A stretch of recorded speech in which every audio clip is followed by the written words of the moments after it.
हरे कृष्णा, जय श्री हरि। आप सभी भक्तों को एकादशी की हार्दिक शुभकामनाएं। भगवान श्री हरि और माता लक्ष्मी आप सभी भक्तों की हर मनोकामना को पूर्ण करें। भक्तों, आज एकादशी का पावन दिन है और इस शुभ अवसर पर मैं आप सभी को भगवान श्री हरि विष्णु के 10 अवतार यानी उनके 10 पवित्र अवतारों की कथा सुनाने जा रहे हूँ।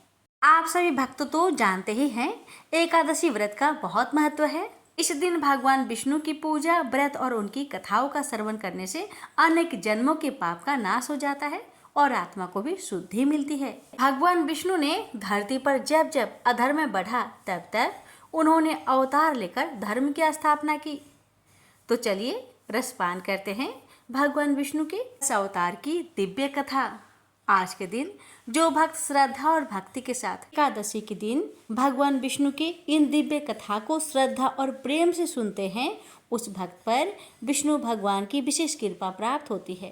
तो आइए प्यारे भक्तों, अपने और अपने पूरे परिवार की मंगल कामना को करते हुए इस पावन कथा का रसपान करते हैं। अगर कथा अच्छी लगे तो वीडियो को लाइक करें, शेयर करें और हमारे चैनल के साथ जुड़े रहे। जय श्री हरि। प्रेम से बोलिए विष्णु भगवान की अनंत स्वरूपों की जय। जय श्री गणेश। पहले सुनेंगे मत्स्य अवतार की व्रत कथा। पुराणों के अनुसार भगवान विष्णु ने सृष्टि को प्रलय से बचाने के लिए मत्स्य अवतार लिया था। इसकी कथा इस प्रकार है। कृत युग के आदि में राजा सत्यव्रत हुए। राजा सत्यव्रत एक दिन नदी में स्नान कर जलांजलि दे रहे थे। अचानक उनकी अंजलि में एक छोटी सी मछली आ गई। उन्होंने देखा तो सोचा वापस सागर में डाल दूं, लेकिन उस मछली ने बोला, आप मुझे सागर में मत डालिए, अन्यथा बड़ी मछलियां मुझे खा जाएगी। तब राजा सत्यव्रत ने मछली को अपने कमंडल में रख लिया। मछली और बड़ी हो गई तो राजा ने उसे अपने सरोवर में रखा। तब देखते ही देखते मछली और बड़ी हो गई। राजा को समझ आ गया कि यह कोई साधारण जीव नहीं है। राजा ने मछली से वास्तविक स्वरूप में आने की प्रार्थना की। राजा की प्रार्थना सुन साक्षात 4 भुजाधारी भगवान विष्णु प्रकट हो गए और उन्होंने कहा कि ये मेरा मत्स्य अवतार है। भगवान ने सत्यव्रत से कहा, सुनो राजा सत्यव्रत, आज से 7 दिन बाद प्रलय होगी। तब मेरी प्रेरणा से एक विशाल नाव तुम्हारे पास आएगी। तुम सप्त ऋषियों, औषधियों, बीजों व प्राणियों के सूक्ष्म शरीर को लेकर उसमें बैठ जाना। जब तुम्हारी नाव डगमगाने लगेगी तब मैं मत्स्य के रूप में तुम्हारे पास आऊँगा। उस समय तुम बासुकी नाग के द्वारा उस नाव को मेरे सींग से बांध देना। उस समय प्रश्न पूछने पर मैं तुम्हें उत्तर दूंगा, जिससे मेरी महिमा, जो परम ब्रह्मा नाम से विख्यात है, तुम्हारे हृदय में प्रकट हो जाएगी। तब समय आने पर मत्स्य रूपधारी भगवान विष्णु ने राजा सत्यव्रत को तत्व ज्ञान का उपदेश दिया, जो मत्स्य पुराण नाम से प्रसिद्ध है। प्रेम से बोलिए जय श्री हरि। कुर्म अवतार की कथा। धर्म ग्रंथों के अनुसार भगवान विष्णु ने कुर्म यानी कछुआ का अवतार लेकर समुद्र मंथन में सहायता की थी। भगवान विष्णु के कुर्म अवतार को कच्छप अवतार भी कहते हैं। इसकी कथा इस प्रकार है। एक बार महर्षि दुर्वासा ने देवताओं के राजा इंद्र को श्राप देकर श्रीहीन कर दिया। इंद्र जब भगवान विष्णु के पास गए तो उन्होंने समुद्र मंथन करने के लिए कहा। तब इंद्र भगवान विष्णु के कहे अनुसार दैत्य व देवताओं के साथ मिलकर समुद्र मंथन करने के लिए तैयार हो गए। समुद्र मंथन करने के लिए मंद्राचल पर्वत को माथानी एवं नागराज बासुकी को नेति बनाया गया।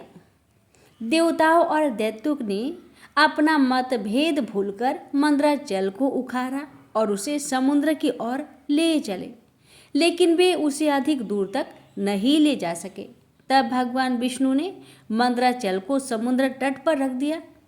देवता और दैत्यों ने मंद्राचल को समुद्र में डालकर नागराज बासुकी को नेति बनाया। किंतु मंदराचल के नीचे कोई आधार नहीं होने के कारण वह समुद्र में डूबने लगा। यह देखकर भगवान विष्णु विशाल कूर्म यानी कछुआ का रूप धारण कर समुद्र में मंदराचल के आधार बने। भगवान कूर्म के विशाल पीठ पर मंदराचल तेजी से घूमने लगा और इस प्रकार समुद्र मंथन संपन्न हुआ। प्रेम से बोलिए जय श्री हरि। सुनिए वराह अवतार की कथा।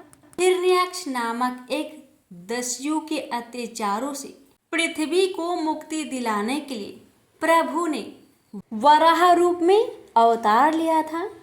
आज हम आपको इसी कथा के बारे में बताने जा रहे हैं। जब कश्यप ऋषि की पत्नी दीति की गर्भ से हिरण्याक्ष और हिरण्यकश्यप नाम के दो जुड़वा बच्चों ने जन्म लिया, तब समस्त पृथ्वी जैसे एक नकारात्मक ऊर्जा से भर गई।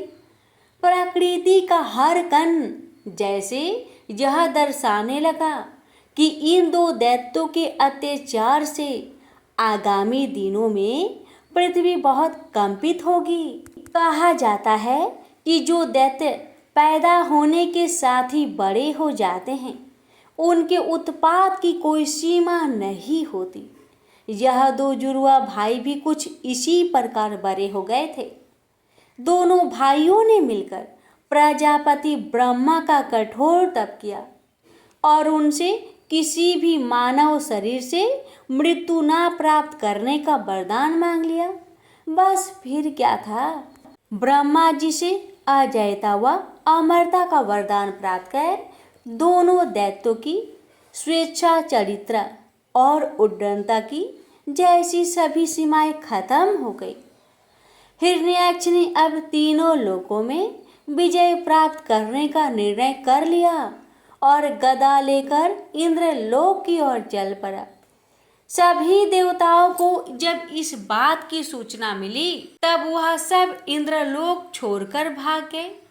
इंद्रलोक में किसी को ना पाकर हिरण्याक्ष तब वरुण देव की नगरी भिभावरी की ओर चला।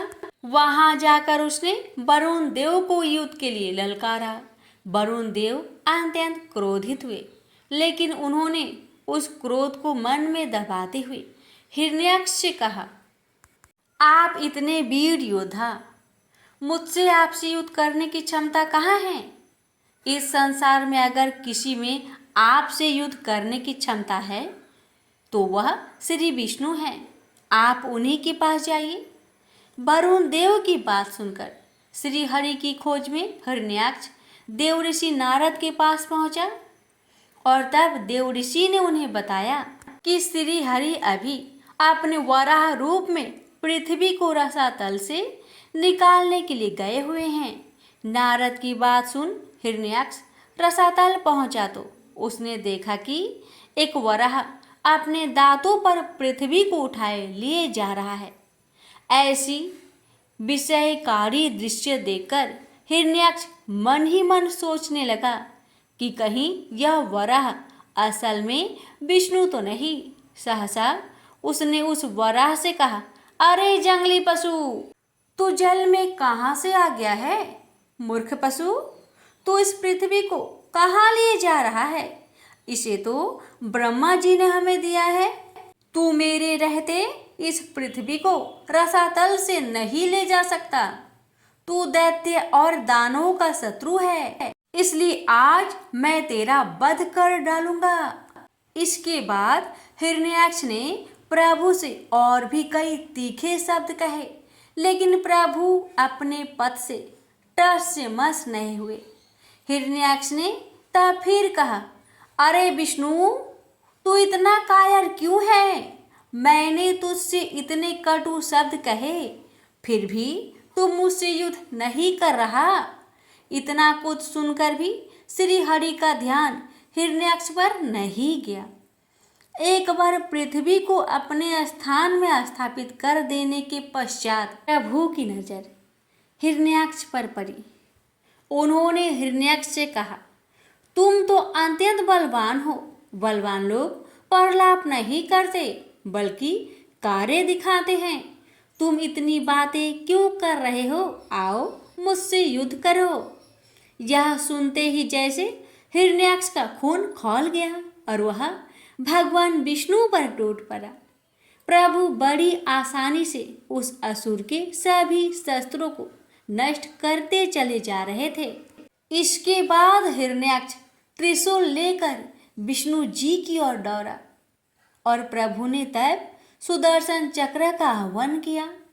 सुदर्शन चक्र के प्रकट होते ही भगवान विष्णु ने उससे हिरण्याक्ष के त्रिशूल के टुकड़े टुकड़े कर दिए और इसके पश्चात उसके कानों पर एक जोरदार थप्पड़ जड़ दिया।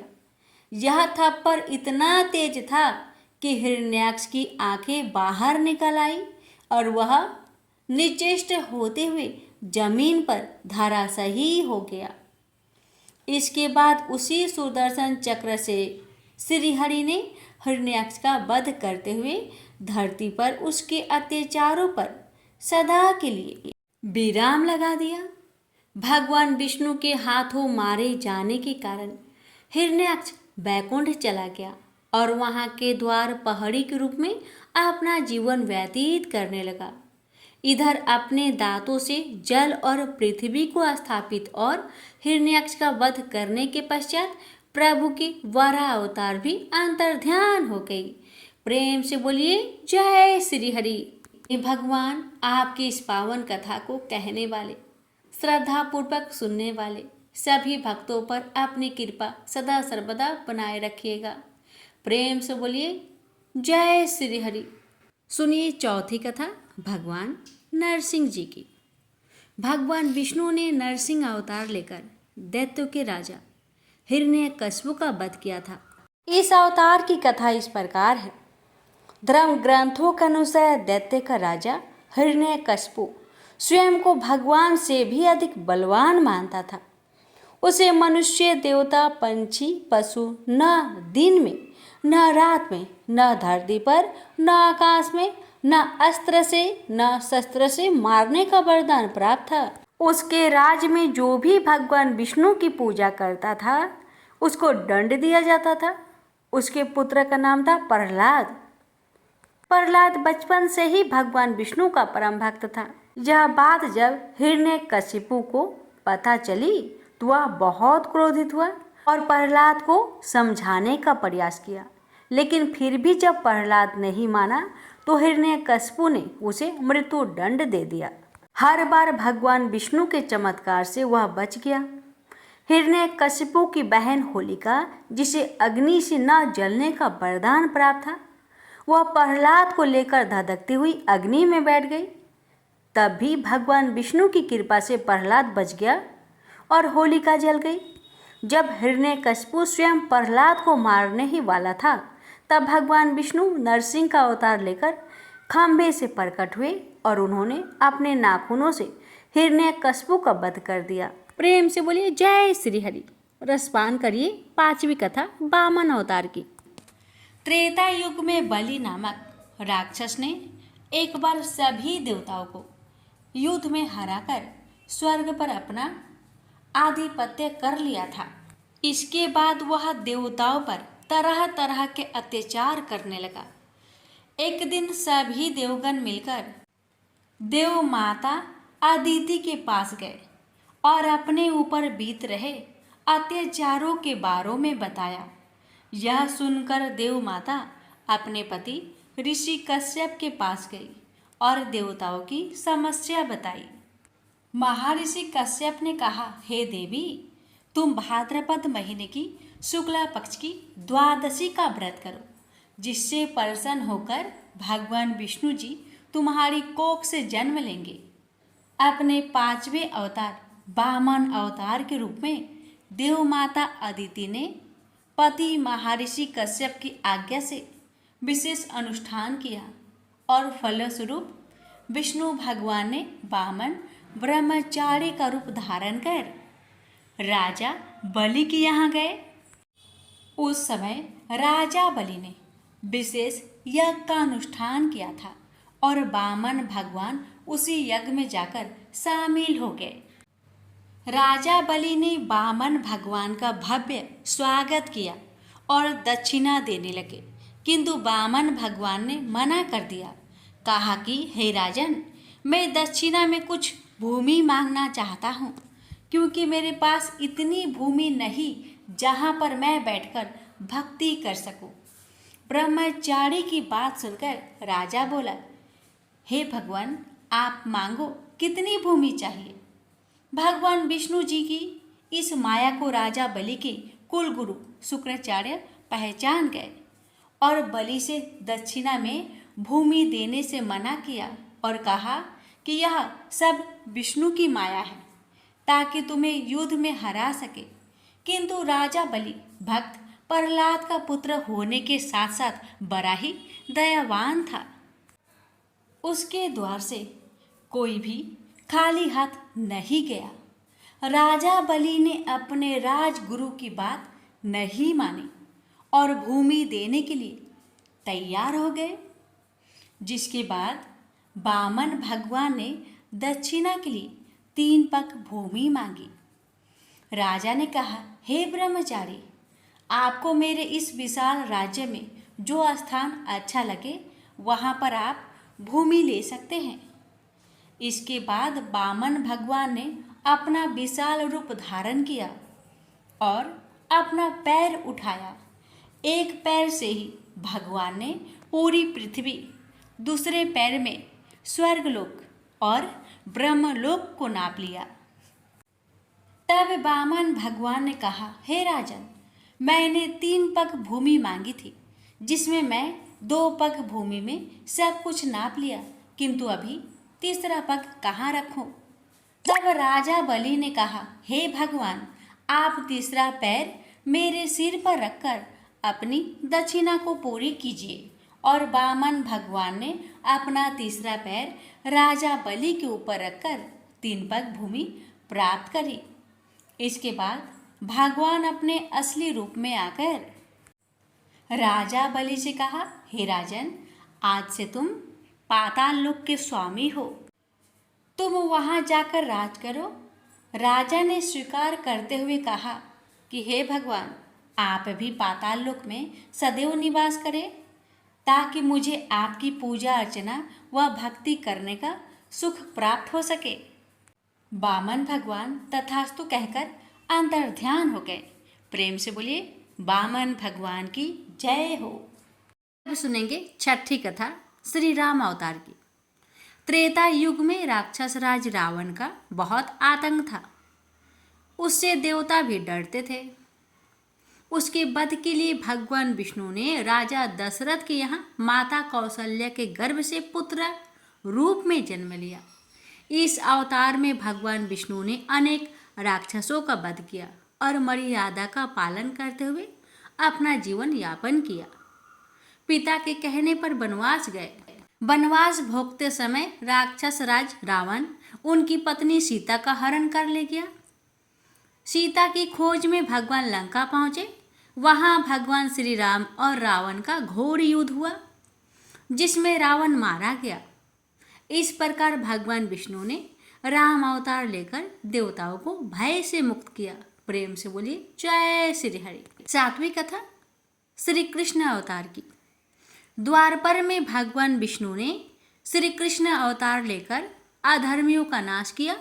भगवान श्री कृष्ण का जन्म कारागार में हुआ था। इनके पिता का नाम वासुदेव और माता का नाम देवकी था। भगवान श्री कृष्ण ने इस अवतार में अनेक चमत्कार किए और दुष्टों का सर्वनाश किया। कंस का वध भी भगवान श्री कृष्ण ने ही किया। महाभारत के युद्ध में अर्जुन के सारथी बने और दुनिया को गीता का ज्ञान दिया। धर्मराज युधिष्ठिर को राजा बनाकर धर्म की स्थापना की। भगवान विष्णु का ये अवतार सभी अवतारों में से सबसे श्रेष्ठ माना जाता है। प्रेम से बोलिए, हरे कृष्णा। सुनिए 8वीं कथा परशुराम अवतार की कथा। हिंदू धर्म ग्रंथों के अनुसार परशुराम भगवान विष्णु के प्रमुख अवतारों में से एक थे। भगवान परशुराम के जन्म के संबंध में 2 कथाएं प्रचलित है। हरिवंश पुराण के अनुसार उन्हीं में से एक कथा इस प्रकार है। प्राचीन समय में महिष्मती नगरी पर शक्तिशाली है वंशी क्षत्रिय कार्तिवीर्य अर्जुन सहस्त्र बाहु का शासन था। वह बहुत अभिमानी था और अत्याचारी भी। एक बार अग्निदेव ने उससे भोजन कराने का आग्रह किया। तब सहस्त्रबाहु ने घमंड में आकर कहा कि आप जहाँ से चाहे भोजन प्राप्त कर सकते हैं, सभी और मेरा ही राज है। तब अग्निदेव ने वनों को जलाना शुरू किया। एक वन में ऋषि आपाव तपस्या कर रहे थे। अग्नि ने उनके आश्रम को भी जला डाला। इससे क्रोधित होकर ऋषि ने सहस्त्रबाहु को श्राप दिया कि भगवान विष्णु परशुराम के रूप में जन्म लेंगे और न सिर्फ सहस्त्रबाहु का नहीं बल्कि समस्त क्षत्रियों का सर्वनाश करेंगे। इस प्रकार भगवान विष्णु ने भार्गव कुल में महर्षि जमदग्नि के 5वें पुत्र के रूप में जन्म लिए। प्रेम से बोलिए जय श्री हरि। 9वीं कथा बुद्ध अवतार की। धर्म ग्रंथों के अनुसार बौद्ध धर्म के प्रवर्तक गौतम बुद्ध भी भगवान विष्णु के ही अवतार थे, परंतु पुराणों में वर्णित भगवान बुद्ध देव का जन्म गया के समीप कीकट में हुआ बताया गया है और उनके पिता का नाम अजन बताया गया है। यह प्रसंग पुराण वर्णित बुद्ध अवतार का ही है। एक समय दैत्यों की शक्ति बहुत बढ़ गई। देवता भी उनके भय से भागने लगे। राज की कामना से दैत्यों ने देवराज इंद्र से पूछा कि हमारा साम्राज्य स्थिर रहे, इसका उपाय क्या है। तब इंद्र ने शुद्ध भाव से बताया कि सुस्थिर शासन के लिए यज्ञ एवं वेद विहित आचरण आवश्यक है। तब दैत्य वैदिक आचरण एवं महायज्ञ करने लगे, जिससे उनकी शक्ति और बढ़ने लगी। तब सभी देवता भगवान विष्णु के पास गए। तब भगवान विष्णु ने देवताओं के हित के लिए बुद्ध का रूप धारण किया। उनके हाथ में मार्जनी थी और वे मार्ग को बुहारते हुए चलते थे। इस प्रकार भगवान बुद्ध दैत्यों के पास पहुंचे और उन्हें उपदेश दिया कि यज्ञ करना पाप है, यज्ञ से जीव हिंसा होती है, यज्ञ की अग्नि से कितने ही प्राणी भस्म हो जाते हैं। भगवान बुद्ध के उपदेश से दैत्य प्रभावित हुए। उन्होंने यज्ञ व वैदिक आचरण करना छोड़ दिया। इसके कारण उनकी शक्ति कम हो गई और देवताओं ने उन पर हमला कर अपना राज्य पुनः प्राप्त किया। प्रेम से बोलिए हरे कृष्ण। अब सुनेंगे 10वीं कथा कल्कि अवतार की। धर्म ग्रंथों के अनुसार भगवान विष्णु कलयुग में कल्कि रूप में अवतार लेंगे। कल्कि अवतार कलयुग व सतयुग के संधि काल में होगा, जहाँ अवतार 64 कलाओं से युक्त होगा। पुराणों के अनुसार उत्तर प्रदेश के मुरादाबाद जिले के संभल नामक स्थान पर विष्णु यसा नामक तपस्वी ब्राह्मण के घर पर भगवान कल्कि पुत्र रूप में जन्म लेंगे। कल्कि देवदत्त नामक घोड़े पर सवार होकर संसार से पापियों का विनाश करेंगे और धर्म की पुनः स्थापना करेंगे। तभी सतयुग का प्रारंभ होगा। प्रेम से बोलिए ओम नमो भगवते वासुदेवाय। विष्णु भगवान की अनंत स्वरूपों की जय। प्यारे भक्तों, अब मैं आपको सुनाने जा रही हूँ एकादशी व्रत में सुनी जाने वाली भागवत गीता पाठ की उन अध्याय को जिन्हें एकादशी व्रत में सुनने से अनंत पुण्य की प्राप्ति होती है। ऐसे तो आप सभी हर एकादशी व्रत में श्रीमद् भागवत गीता पाठ की संपूर्ण अध्याय का श्रवण कर सकते हैं, लेकिन मैं जो एकादशी व्रत में इन अध्याय को सुना रही हूँ, इन्हें एकादशी व्रत में सुनना सर्वश्रेष्ठ माना जाता है। तो आइए रसपान करते हैं भागवत गीता पाठ की इन अध्याय को। प्रेम से बोलिए हरे कृष्णा। श्री भगवान ने कहा, हे अर्जुन, अब मैं तुझे इच्छा न करने के लिए इस परम गोपनीय ज्ञान को अनुभव सहित करता हूँ, जिसको जानकर तू इस दुख रूपी संसार से मुक्त हो सकेगा। यह ज्ञान सभी विद्याओं का राजा, सभी गोपनीयों से भी अति गोपनीय, परम पवित्र, परम श्रेष्ठ है। यह ज्ञान धर्म के अनुसार सुखपूर्वक कर्तव्य कर्म के द्वारा अविनाशी परमात्मा का प्रत्यक्ष अनुभव कराने वाला है। हे परंतप, इस धर्म के प्रति श्रद्धा न रखने वाले मनुष्य मुझे न प्राप्त होकर जन्म मृत्यु रूपी मार्ग से इस संसार में आते जाते रहते हैं।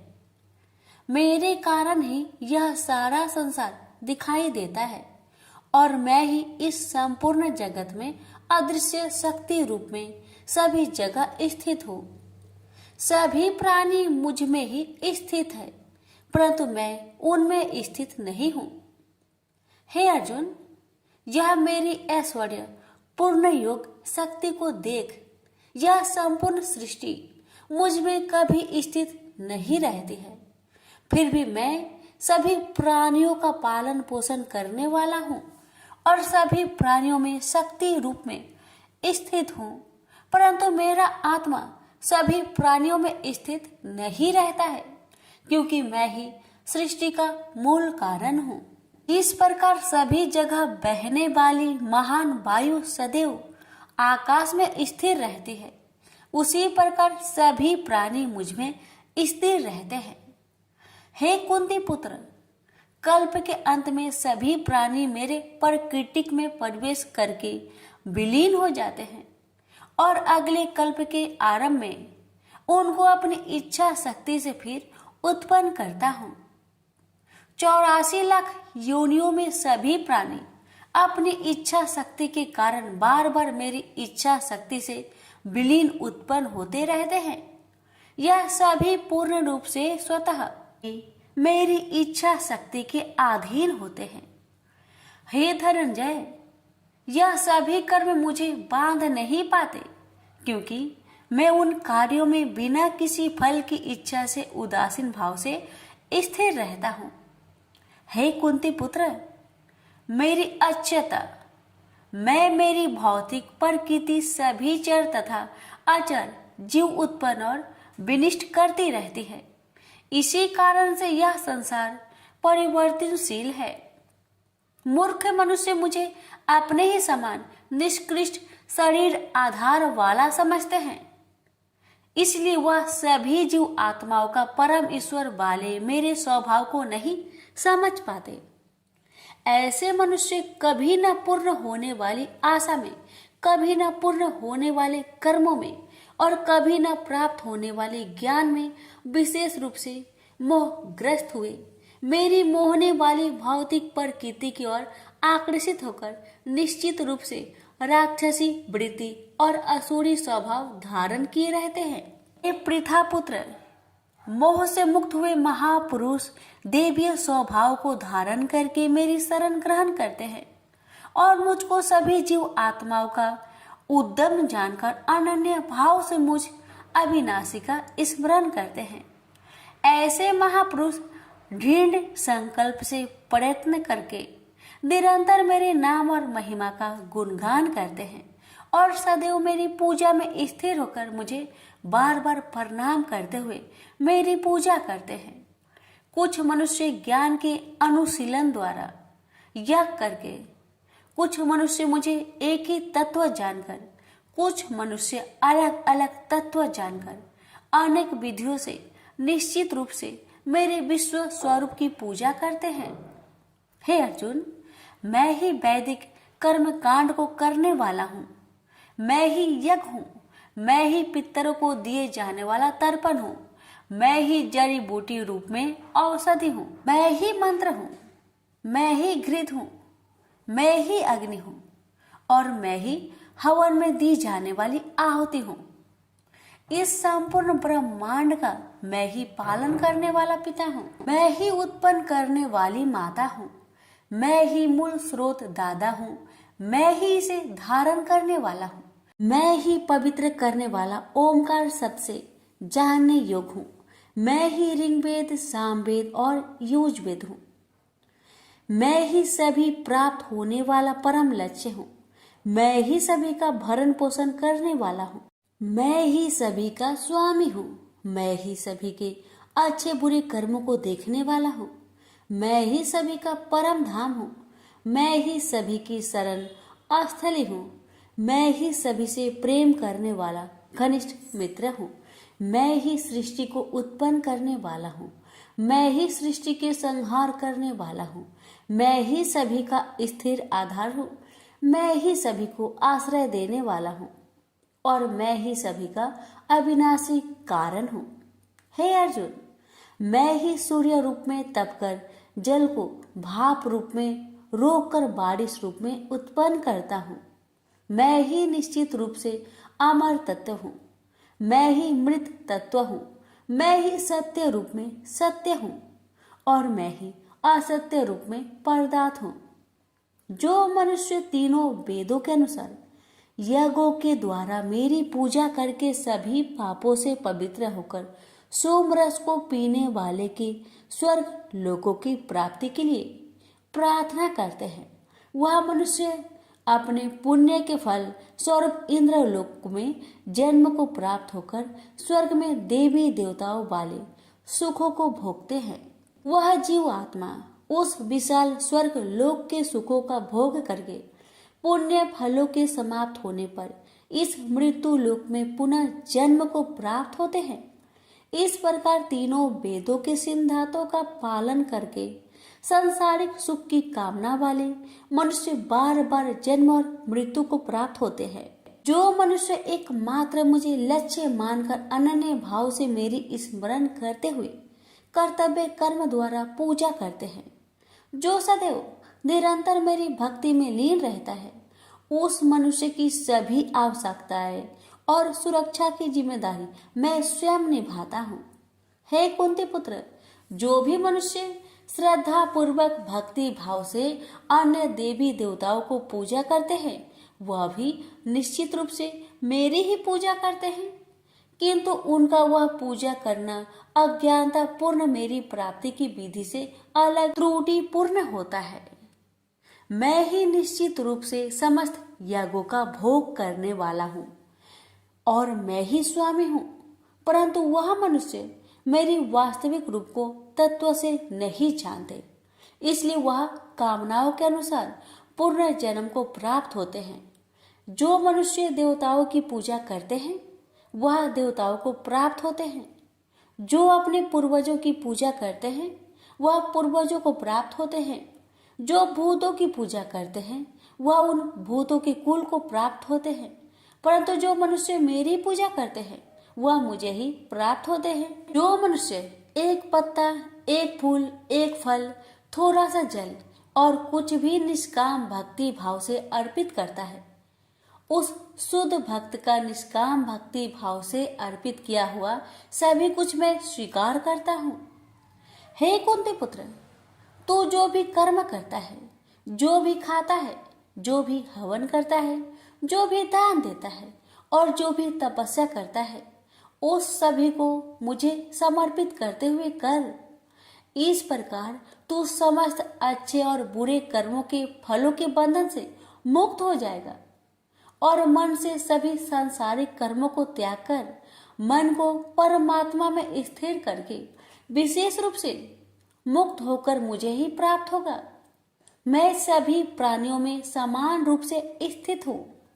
सृष्टि में न किसी से देश रखता हूँ और ना ही कोई मेरा प्रिय है, परंतु जो मनुष्य शुद्ध भक्ति भाव से मेरा स्मरण करता है तब वह मुझ में स्थिर रहता है और मैं भी निश्चित रूप से उसमें स्थिर रहता हूँ। आदि कोई भी अत्यंत दुराचारी मनुष्य अनन्य भाव से मेरा निरंतर स्मरण करता है तो वह निश्चित रूप से साधु ही समझना चाहिए, क्योंकि वह संपूर्ण रूप से मेरी भक्ति में स्थित है। हे अर्जुन, वह शीघ्र ही मन से शुद्ध होकर धर्म का आचरण करता हुआ चिर अस्थायी परम शांति को प्राप्त होता है। इसलिए तू निश्चित होकर घोषित कर दे कि मेरा भक्त कभी नष्ट नहीं होता। हे पृथा पुत्र, स्त्री, वैश्य, शूद्र, अन्य किसी भी निम्न योनि में उत्पन्न होने वाले मनुष्य हो, वह भी मेरी शरण ग्रहण करके मेरी परम धाम को ही प्राप्त होते हैं। तो फिर पुण्य आत्मा ब्राह्मणों, भक्तों और राजश्री क्षत्रियों का तो कहना ही क्या। इसलिए तू क्षण में नष्ट होने वाले दुख से भरे हुए इस जीवन में निरंतर मेरा ही स्मरण कर। हे अर्जुन, तू मुझ में ही मन को स्थिर कर, मेरा ही भक्त बन, मेरे ही पूजा कर और मुझे ही प्रणाम कर।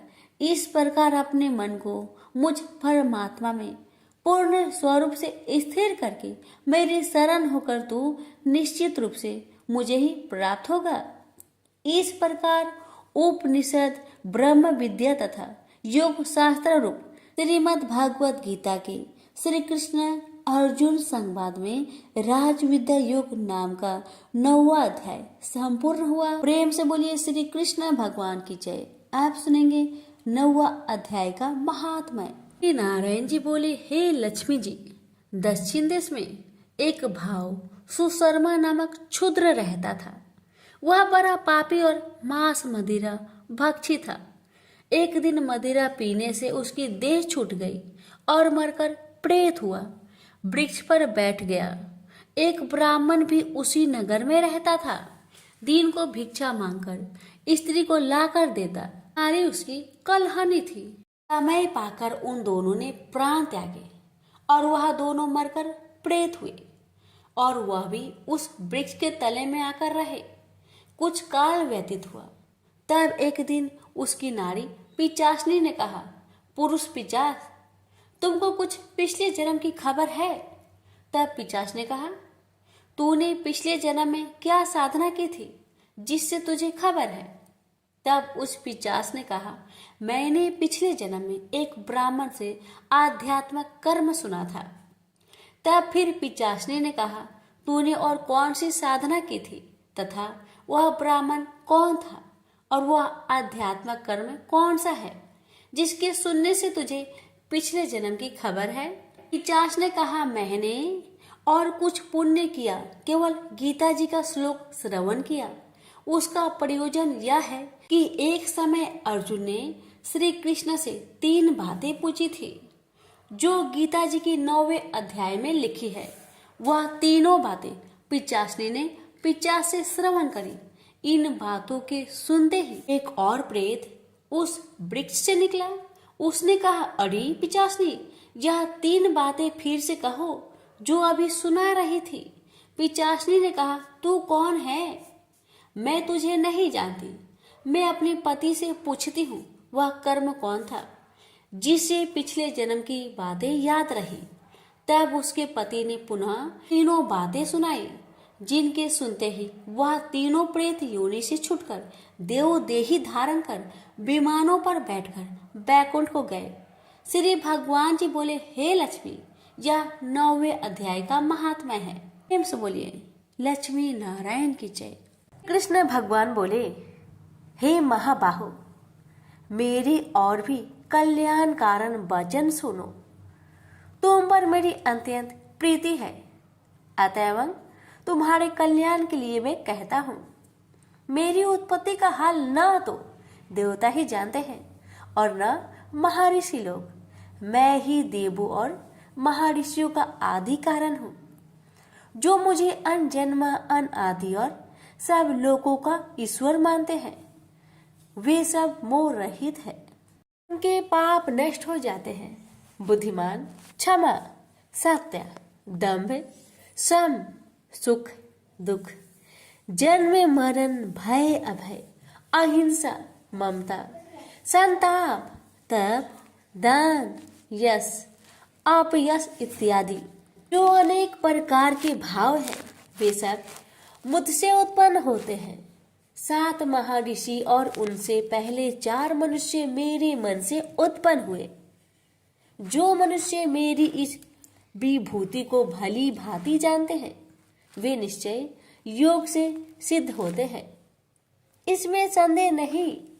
यह जानकर कि मैं ही सबको उत्पन्न करता हूँ और मुझी से सबकी प्रवृत्ति होती है। विवेकी प्राणी मेरी उपासना करते हैं। वे मुझी में चित्त और प्राण को लगाकर एक दूसरे को समझाते हुए भजन करते तथा सदा संतुष्ट और सुखी रहते हैं। चित्त को सावधान करके प्रीति पूर्वक भजन करने वाले को मैं ऐसा बुद्धि योग देता हूँ जिससे वे मुझे प्राप्त कर लेते हैं।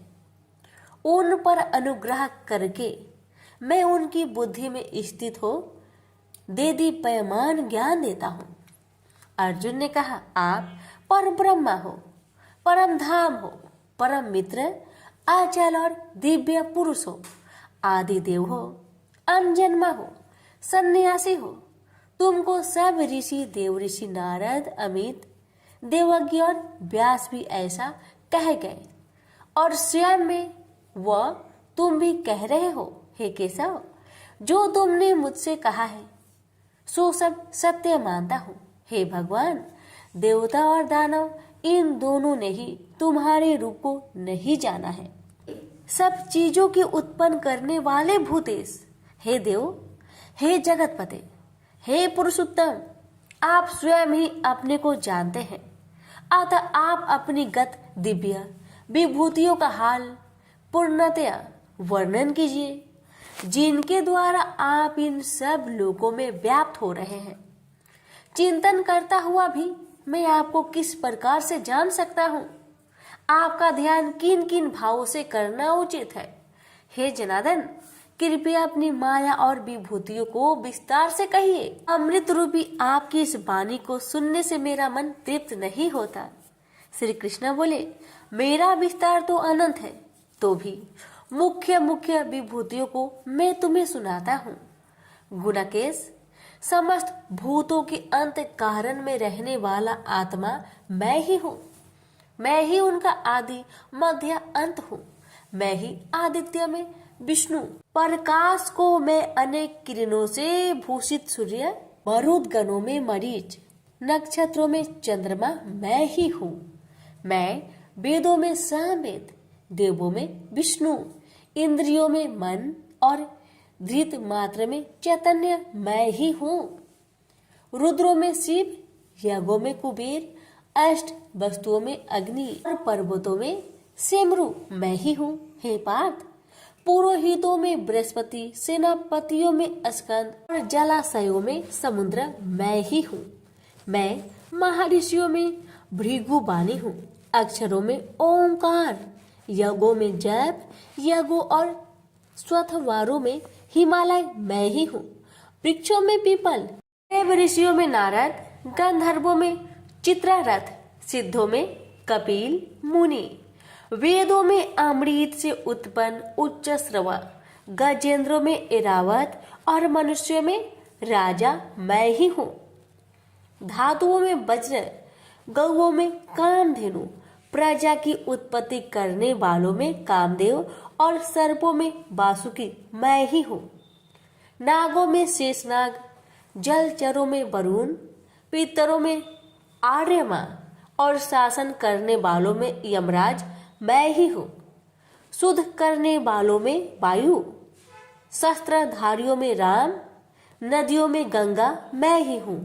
हे अर्जुन, मैं सब प्राणियों का आदि अंत विद्याओं में आध्यात्म विद्या और वाद विवादों में वाद मैं ही हूँ। अक्षरों में ओमकार में दंड, अक्षय कोक और चार मुख वाला ब्रह्म भी मैं ही हूँ। सबको हरने वाली मृत्यु, भविष्य में होने वाले पदार्थों की उत्पत्ति, स्त्रियों में कृति, लक्ष्मी, वाणी, स्मृति, मेधा, धृति और क्षमा मैं ही हूँ। सामवेद में ब्रह्म सत्साम, छंदों में गायत्री, मासों में मार्गशीर्ष और ऋतुओं में बसंत मैं ही हूँ।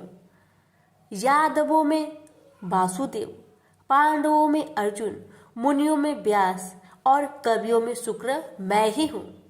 दमन करने वालों में दंड, जय चाहने वालों में नीति, गुहा पदार्थों में मौन तथा ज्ञानियों में ज्ञान मैं ही हूँ। और हे अर्जुन, भूत भाव का जो बीज है वह भी मैं ही हूँ। मेरे अतिरिक्त चराचर भूत कुछ भी नहीं है। ये परंतप दिव्य विभूतियों का अंत नहीं है। विभूतियों का विस्तार मैंने संक्षेप में कहा है। जो वस्तु ऐश्वर्यवान, शोभेयमान और यशवान है, उन्हें मेरे ही तेज के अंश से उत्पन्न हुआ जानो। यही जानो कि मैं अपने एक ही अंश से इस संपूर्ण जगत में व्यापक हूँ। प्रेम से बोलिए श्री कृष्ण भगवान की जय। अब सुनिए 10वें अध्याय का महात्म्य। नारायण जी बोले, हे लक्ष्मी जी, अब 10वें अध्याय का महात्म्य मैं कहता हूँ, आप श्रवण करें। एक बनारस क्षेत्र, गंगा जी का स्नान, संतों तथा काशी विश्वनाथ जी का दर्शन, अन्न को छोड़ना, एकादशी का दिन। हे स्वामी, इसने ऐसा क्या पुण्य किया था जिससे इसको यह गति प्राप्त हुई। शिव जी बोले, हे श्रृंगी, एक दिन यह ब्राह्मण विश्वेश्वर महादेव जी के दर्शन को जा रहा था। मार्ग में धूप की गर्मी के कारण एक समय कैलाश पर्वत पर पार्वती और हम बैठे हुए थे। एक हंस मेरे दर्शन को आया। वह हंस ब्रह्मा का वाहन था। ब्रह्मलोक से मान सरोवर को जाता था। उस सरोवर में सुंदर कमल के फूल थे। वह हंस एक कमल को लागने लगा। उसकी परछाई कमल पर पड़ी तो वह हंस श्याम वर्ण हो आकाश से गिर पड़ा। तब उसी समय उस मार्ग में मेरा एक गण आया। हंस को गिरा देख गण ने कहा, हे स्वामी, वह हंस आपके दर्शन को आया था, सो श्याम वर्ण हो गया। इसका क्या कारण है? ऐसा क्यों हुआ? हंस ने कहा, मैं आपके दर्शन को आ रहा था। मान सरोवर में कमल के फूल खिले हुए थे, उसको लांघ कर आया। उससे मेरी देह श्याम वर्ण हो गई और आकाश से गिर पड़ा। कारण जानता नहीं क्या हुआ। यह सुन शिव जी हंसे। तब आकाशवाणी हुई कि हे शंभु जी, कमलनी से पूछो, वह कहेगी। कमलनी ने कहा, मैं पूर्व जन्म में पद्मावती नामक अप्सरा थी। उस समय एक ब्राह्मण गंगा के किनारे स्नान कर गीता जी के 10वें अध्याय का पाठ किया करता था। एक दिन इंद्र का सिंहासन हिला। तब इंद्र ने मुझे आज्ञा दी कि तू जाकर उस ब्राह्मण की तपस्या भंग कर। आज्ञा पाकर मैं उस ब्रीप के पास गई। उस ब्रीप ने मुझे श्राप देकर कहा, अरे पापिनी, तू कमलनी हो जा। उसी समय मैं कमलनी हो गई। तभी से मैं गीता जी के 10वें अध्याय का पाठ करती हूँ। उसी से मेरा यह तेज है कि मुझको लांघने वाला काला होकर अचेत हो जाता है। हंस ने कहा, मेरा यह श्याम वर्ण कैसे श्वेत होगा और तू इस कमल देह से छूटकर कैसे देव देही पाई?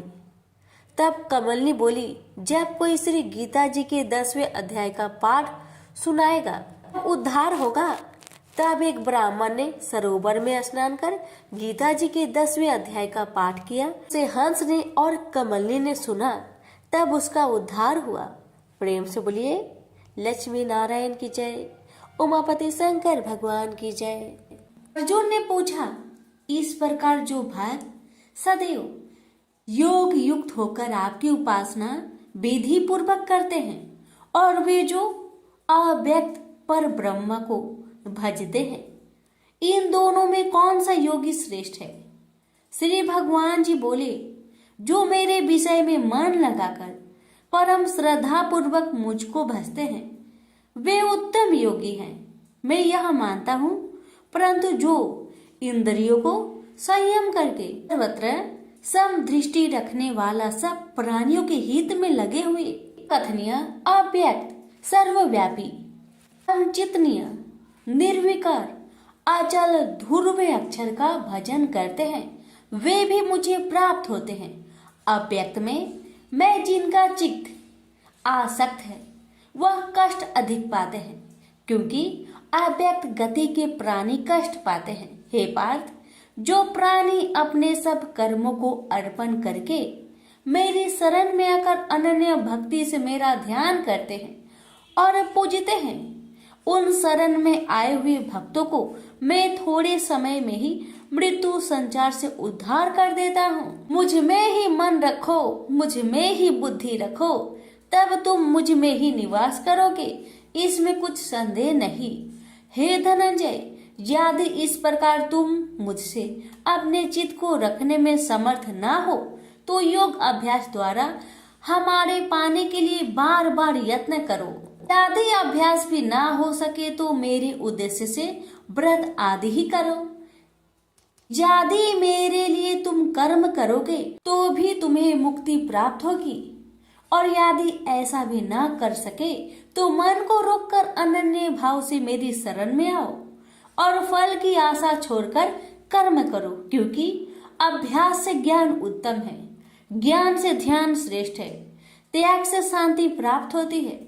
जो किसी से द्वेष नहीं करता सबका मित्र है, दयाधारी है, ममता और अहंकार जिसमें नहीं है, सुख दुख को जो समान जानता है, क्षमावान है, संतोषी है, स्थिर चित्त से इंद्रियों को बस में रखता है, दृढ़ निश्चयवान है, मुझ में अपने मन और बुद्धि को लगाए हुए है, ऐसा मेरा भक्त मुझे प्रिय है, जिसे न लोगों का भय है न लोगों से डरता है, ऐसा जो हर्ष ईर्ष्या दुष्टों के भय और विषाद से रहित है, वह मेरा प्रिय है।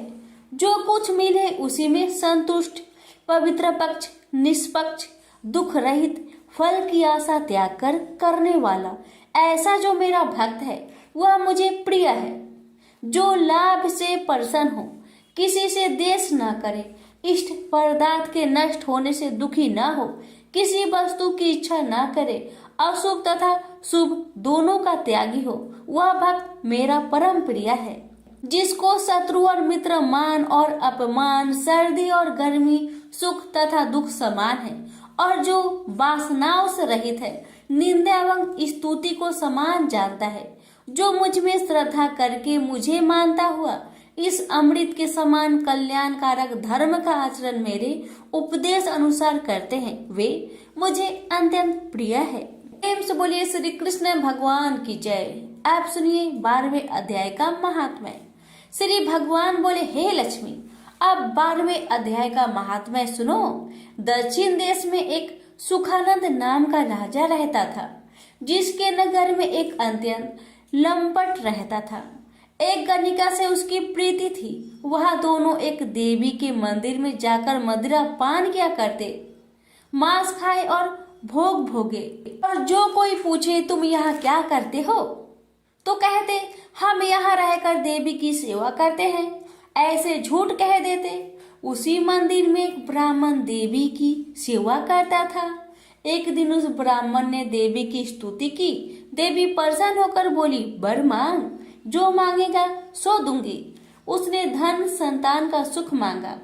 देवी ने कहा, ए ब्राह्मण, मैं अवश्य तुझे संतान दूंगी, पर एक काम कर, पहले इन दोनों का उद्धार कर ले। तब ब्राह्मण ने नारायण जी का तप किया। भगवान प्रसन्न हुए तथा नारायण जी गरुड़ पर बैठकर आए और कहा, तेरी क्या कामना है? ब्राह्मण ने पूछा, इन दोनों का उद्धार कैसे हो? श्री नारायण जी बोले, हे ब्राह्मण, गीता जी के 12वें अध्याय का पाठ सुनाओ तो दोनों का उद्धार हो जाएगा। तब उन दोनों ब्रीप ने भगवान की स्तुति कर धन्यवाद दिया। फिर ब्रीप ने उस गणिका और लंपट को बैठाकर गीता के 12वें अध्याय का पाठ सुनाया। सुनते ही उन दोनों की देही छूटी और देवदेही पाकर बैकुंठ को गए। प्रेम से बोलिए लक्ष्मी नारायण की जय। भगवान बोले, हे लक्ष्मी, संसार अश्वत्थ पीपल के समान है, जिसकी पुरुष रूप जड़ ऊपर है, चराचर शाखा नीचे है, वेद इसके पत्ते हैं। जो यह जानता है वही वेद का ज्ञाता है। इसकी शाखा ऊपर नीचे फैली हुई है। सत्य, रज, तम और गुण इसकी रज वाहिनी नसें हैं, जिनसे इनका पालन होता है। शब्द रूप इनकी डालियां हैं। वह पीछे कर्म रूप में प्रकट होने वाली इसकी जड़ नीचे मनुष्य लोक में और भी नीचे तक चली गई है। और अश्वत्थ का यह रूप इसका आदि अंत और आकार संसारी प्राणी के ध्यान में नहीं आता, तथापि इसकी जड़ गहरी है। ऐसे इस पीपल का वैराग्य रूप ढींढ शास्त्र से काटकर वह स्थान ढूंढना चाहिए जहां फिर से लौटना नहीं पड़ता, और साथ ही यह विचारना चाहिए कि जिसमें वह पुरातन प्रवृत्ति उत्पन्न हुई है, मैं उसी आदि पुरुष की शरण हूँ। अहंकार और मोह रहित, संग दोष को जीतने वाले, आत्मज्ञान से निरत, सब कामनाओं से दूर, सुख दुख नामक दंड पदार्थों से युक्त ऐसे ज्ञानी पुरुष शाश्वत पद को पाते हैं। जैसे सूर्य, चंद्र या अग्नि प्रकाशित नहीं करते, वहां मेरा परम धाम है, वहां जाकर लौटना नहीं होता। मेरा सनातन अंश इस जीव लोक में जीव का रूप धरकर प्रकृति में स्थिर है। पांचों इंद्रियों और छठे मन को उससे छुड़ाता है, जैसे वायु पुष्प आदि की गंध को दूसरे स्थान में ले जाती है। इसी प्रकार यह देह स्वामी शरीर धारण करने के बाद जब उसका परित्याग करता है तब इंद्रियों और मन को साथ ले जाता है। कान, आंख, चर्म, जीभ, नाक और मन का आश्चर्य लेकर वह विषयों का भोग करता है। एक देह से दूसरी देह को जाते अथवा एक ही देह में रहते समय अथवा इंद्रियों से मुक्त हो विषयों का उपभोग करते हुए इसको मूर्ख नहीं देख सकते, परंतु जिनके ज्ञान रूपी नेत्र है वह देखते हैं। यत्न करने से योगी जन इसे देखते हैं, परंतु अज्ञानी यत्न करने पर भी नहीं देख पाते। जो तेज सूर्य, चंद्र और अग्नि में वर्तमान है और जगत को प्रकाशित करता है उसे मेरा ही तेज जानो। मैं पृथ्वी में प्रवेश कर अपने तेज से समस्त भूतों को धारण करता हूँ और इसमें भरा हुआ चंद्रमा बनकर मैं ही सब औषधियों का पोषण करता हूँ। मैं जठर अग्नि होकर सब प्राणियों की देह में प्रविष्ट हूँ और प्राण वायु अपान वायु से संयुक्त होकर चारों प्रकार भक्ष्य, भोज्य, चोष्य, लेह से भोजन किए हुए प्राणियों के अन्न को पचाता हूँ। संसार में क्षर और अक्षर दो पुरुष है। जितने नाशवान प्राणी हैं वो क्षर कहलाते हैं और स्थिर चैतन्य को अक्षर कहते हैं। मैं अक्षर और क्षर में उत्कृष्ट हूँ। इसी कारण से लोक और वेद में जो पुरुषोत्तम के रूप को जानता है वह सब कुछ जानता है और सर्व भाव से मेरा ही स्मरण करता है। प्रेम से बोलिए श्री कृष्ण भगवान की जय। सुनिए 15वें अध्याय का महात्म्य। उत्तर प्रदेश में एक नरसिंह नामक राजा था और सुभंग नामक मंत्री था। राजा को मंत्री पर बड़ा भरोसा था। मंत्री के मन में कपट था। मंत्री चाहता था राजा को मारकर यह राज्य मैं ही करूं। इस तरह कुछ काल व्यतीत हुआ। एक दिन राजा नौकर चाकरों सहित सो रहा था। तब मंत्री राजा को सारे नौकरों सहित मारकर राज्य करने लगा। कुछ काल व्यतीत हुआ तब वह भी मर गया। धर्मराज के पास दूध बांध कर ले गए। धर्मराज बोला, हे यमदूतो, यह बड़ा पापी है, इसको नरक में डालो। हे लक्ष्मी, इस प्रकार कई नरक भोगकर धर्मराज की आज्ञा से घोड़े की योनि में आया। सिंघल द्वीप में जन्मते घोड़ा हुआ। एक सौदागर ने बहुत से घोड़े को मोल लिया और वह घोड़ा खरीदकर अपने देश को चला। चलते चलते अपने देश में आया। तब वहां के राजा ने सुना कि अमुक सौदागर बहुत से घोड़े ले आया है। तब राजा ने उसे बुलाया और कई घोड़े खरीदे। उस घोड़े को भी खरीदा। जब उस घोड़े ने राजा को देख उसने सिर फेर लिया। यह देख राजा बोला, क्या बात है, जो घोड़े ने सिर फेरा है। राजा ने पंडित को बुलाकर पूछा कि इस घोड़े ने हमें देखकर सिर क्यों फेरा, इसका क्या कारण है। पंडित ने कहा, राजन, इस घोड़े ने तुमको सिर नवाया है। राजा ने कहा, यह बात नहीं है।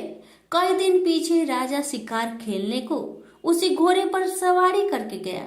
वह घोड़ा बहुत तेज चलता था। राजा शिकार खेलता खेलता बहुत दूर चला गया। उसी दिन राजा ने जाते ही शिकार मारा। राजा बहुत प्रसन्न हुआ। दोपहरी की गर्मी के कारण राजा को प्यास लगी। तब राजा ने वन में एक साधु को कुटिया में बैठे देखा। तालाब से जल भरा हुआ था। वहां राजा उतरा, घोड़े को वृक्ष में बांधकर कुटिया में गया तो साधु अपने पुत्र को गीता जी के 15वें अध्याय का पाठ सिखा रहा था।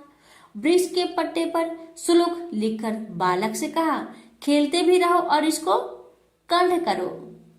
उस पत्ते को घोड़े ने देखा तो तुरंत उसकी देह छूट गई। देवदेही पाई, स्वर्ग से विमान आया, उस पर बैठ बैकुंठ को चला। इतने में ही राजा जल पीकर बाहर आया। देखा तो घोड़ा मरा है। राजा चिंतित होकर बोला, यह घोड़ा किसने मारा है, इसे क्या हुआ। इतने में वह बोला, हे राजन, तेरे घोड़े का चैतन्य मैं हूँ। मैंने अब देवदेही पाई है, बैकुंठ को चला हूँ। राजा ने पूछा, तुमने कौन सा पुण्य किया है। घोड़ा बोला, यह बात ऋषिवर से पूछो।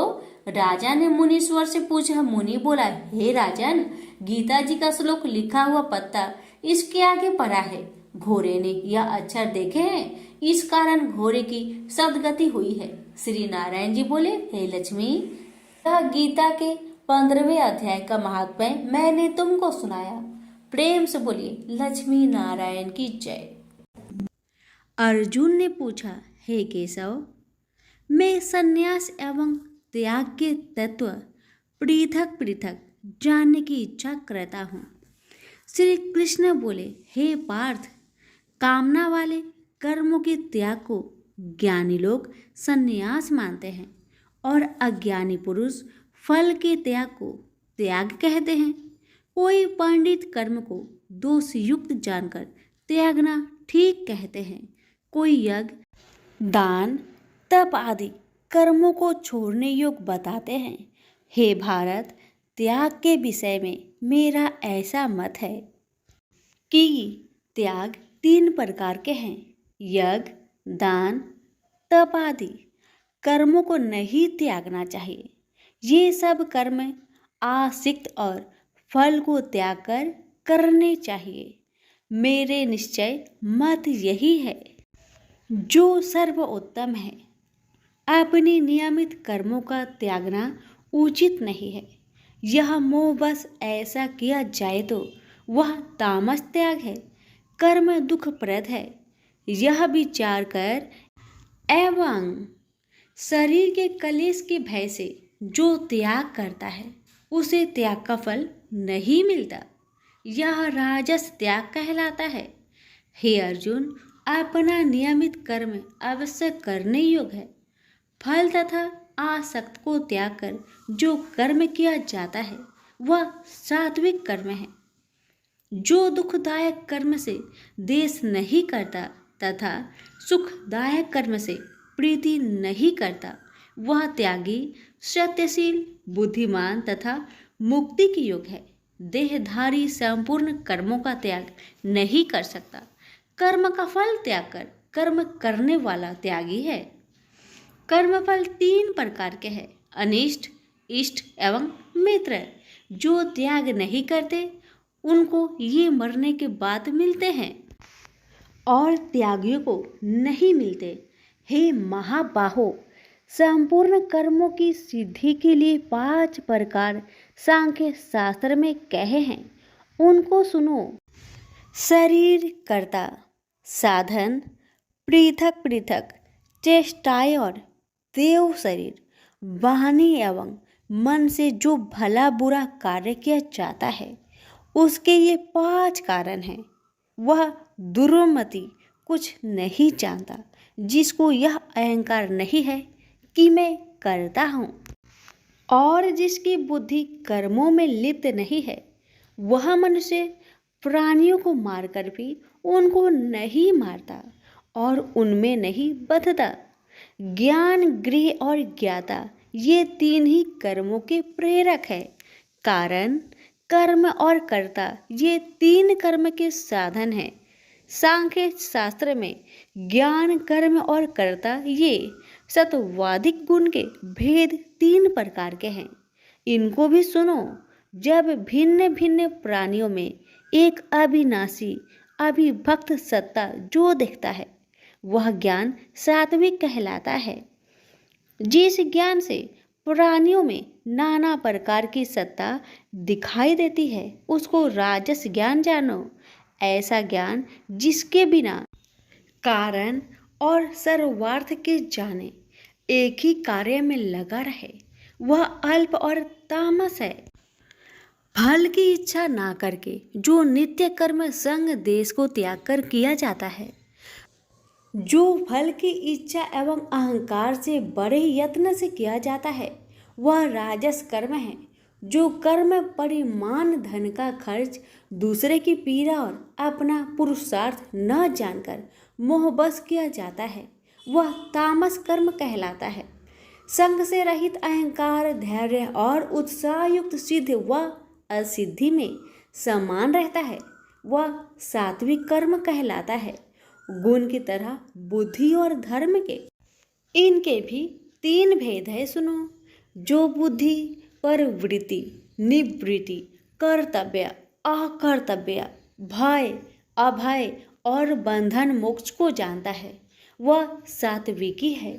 हे पार्थ, जिससे धर्म अधर्म और कर्तव्य अकर्तव्य का ठीक निश्चय नहीं होता, वह राजसी है। जिस अज्ञान से ढकी बुद्धि करके मनुष्य अधर्म को धर्म मानता है, वह तामसी है। जो कथा प्रसंग से फल की इच्छा करता है, जो धर्म अर्थ काम को धारण करता है, वह राजसी वृत्ति है। जो मूर्ख निंद्रा भय शोक विषाद एवं मद को नहीं त्यागता, वह तामसी वृत्ति है।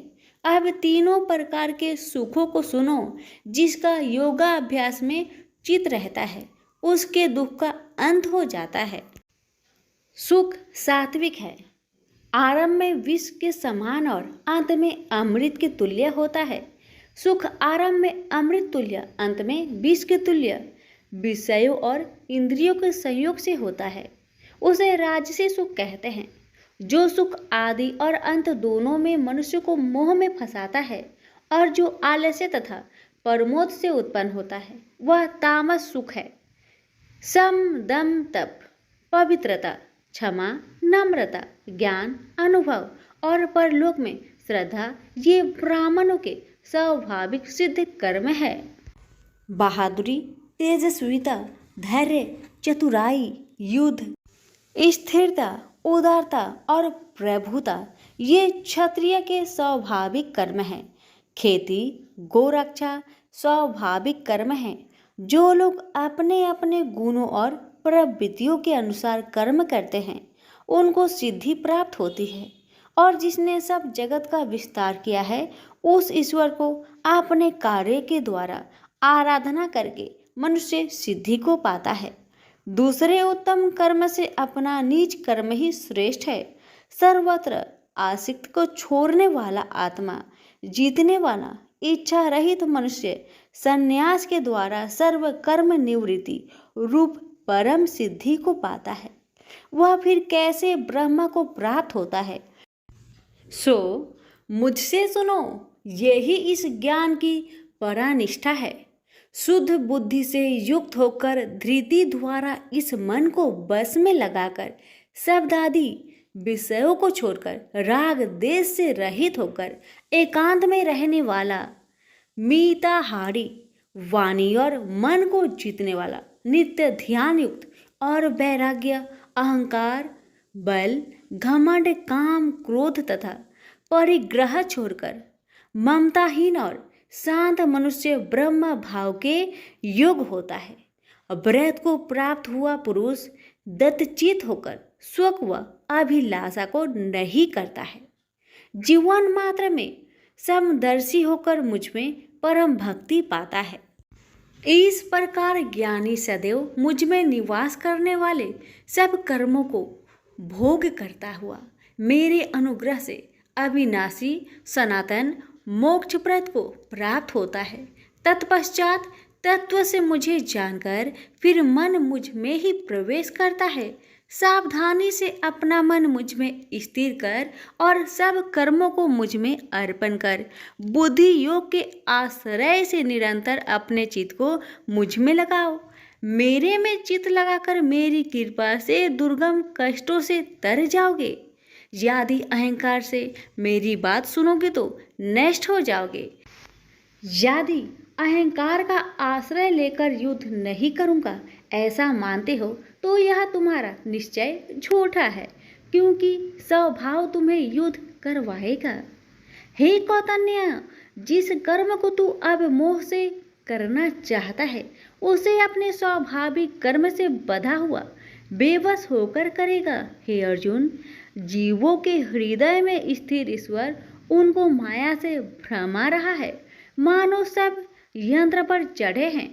हे भारत, सब भावों में उसी की कृपा से परम शांति एवं मुक्ति को पाओगे। यह गूढ़ ज्ञान मैंने तुमसे कहा है, इसे भली भांति विचार कर जैसा चाहते हो वैसा ही करो। अब तू सबसे गूढ़ वचन भी सुन, क्योंकि तू मेरा परम मित्र है, इसलिए मैं तेरे हित ही कहूँगा। मेरे में मन लगाओ, मेरे ही भक्त हो, मेरे ही यज्ञ करो और मेरा ही नाम जपो। सब धर्मों को छोड़कर मेरी शरण में आओ, मैं तुम्हें सब पापों से छुड़ा दूंगा। यह मेरा रहस्य ऐसे पुरुष जो तप ना करता हो, मेरा भक्त ना हो, कभी भी नहीं कहना चाहिए। जो इस परम गुप्त ज्ञान को मेरे भक्तों में प्रकट करेगा, वही मेरी परम भक्ति को पाकर अंत में निश्चय ही मुझ में लीन हो जाएगा। इस धर्म संवाद को जो कोई पढ़ेगा, उसे मैं समझूंगा कि उसने ज्ञान यज्ञ से मेरी पूजा की है। जो श्रद्धावान पुरुष दोष ढूंढे बिना इसको सुनेगा, वह भी मुक्त होकर पुण्य आत्माओं को मिलने वाले शुभ लोक को प्राप्त होगा। हे पार्थ, तुमने एकाचरित से मेरे कहे हुए उपदेश को सुना या नहीं? हे धनंजय, तुम्हारा अज्ञान से उत्पन्न हुआ मोह नष्ट हुआ या नहीं? अर्जुन ने कहा, हे भगवान, आपकी कृपा से मेरा मोह नष्ट हो गया और स्मृति जागृत हुई है। अब मैं निसंदेह आपकी आज्ञा पर स्थिर हूँ और जैसा आपने कहा है मैं वैसा ही करूँगा। संजय बोले, हे धृतराष्ट्र, मैंने महात्मा वासुदेव और अर्जुन का यह प्रेरणा देने वाला अद्भुत संवाद सुनाया व्यास जी की कृपा से। साक्षात योगेश्वर श्री कृष्ण जी के मुख से इस परम गुहा संवाद को मैंने सुना। हे राजन, श्री कृष्ण और अर्जुन के इस अद्भुत पुण्य कारक संवाद को स्मरण करके मन बार बार प्रसन्न होता है। श्री कृष्ण भगवान के उस अद्भुत रूप को स्मरण करके मुझे बड़ा ही विस्मय होता है। हे राजन, मैं बारंबार प्रसन्न होता हूँ। मेरी ऐसा धारणा है कि जहाँ योगेश्वर भगवान श्री कृष्ण हैं और जहाँ पार्थ जैसा धनुर्धर है, वही राजलक्ष्मी, विजय, ऐश्वर्य और अटल नीति है। सभी प्रेम से बोलिए श्री कृष्ण भगवान की जय हो। सुनिए 18वें अध्याय का महात्म्य। श्री भगवान जी बोले, हे लक्ष्मी, अब 18वें अध्याय का महात्म्य सुन। जैसे सब नदियों में गंगा जी, गौ में कपिला, कामधेनु और ऋषियों में नारद श्रेष्ठ है, उसी तरह गीता जी के सब अध्यायों में 18वां अध्याय श्रेष्ठ है। एक समय सेमरु पर्वत पर देवलोक में इंद्र अपनी सभा लगाए बड़ी प्रसन्नता में बैठे थे। उर्वशी नृत्य कर रही थी। इतने में एक चतुर्भुज रूप जीव को पार्षद ले आए और इंद्र को वह बहुत अखरे। उस तेजस्वी को बैठा तो दिया, किंतु अपने गुरु बृहस्पति जी से कहा, हे गुरुदेव, आप त्रिकालदर्शी हो, देखो इसने ऐसा कौन सा पुण्य किया है जिससे यह इंद्र आसन का अधिकारी हुआ। मेरे जाने तो इसने तीर्थ व्रत या दान कोई नहीं किया, शिवालय व ठाकुर मंदिर नहीं बनवाया, तालाब नहीं खुदवाया। यह सब बातें बृहस्पति जी ने भगवान से कही। तब भगवान ने बृहस्पति जी से कहा कि इसके मन में तो भोगों की वासना थी, परंतु यह गीता जी के 18वें अध्याय का नित्य पाठ करता था। इससे जब इसने अपनी देह को त्यागी, तब मैंने आज्ञा करी, हे पार्षदों, तुम इसको पहले ले जाकर इंद्र लोक के सुख भोगवाओ। जब इसका मनोरथ पूर्ण हो जाए, तब मेरी सायुज्य मुक्ति को पहुंचा दो। सो तुम जाकर भोगों की सामग्री इकट्ठी कर दो। तब इंद्र आदि सब देवताओं ने आकर भोगों की सब वस्तु एकत्र कर दी और कहा, पहले तुम इंद्र लोक के सुखों को भोगो। बहुत काल तक इंद्रपुरी के सुख भोग कर फिर भगवान की कृपा से सामुज्य मुक्ति पाकर बैकुंठ का अधिकारी हुआ। श्री नारायण जी बोले कि हे लक्ष्मी, यह 18वें अध्याय का महात्मा है। गंगा, गीता, गायत्री, कलयुग में यह तीनों मुक्ति की दाता है। प्रेम से बोलिए लक्ष्मी नारायण की जय।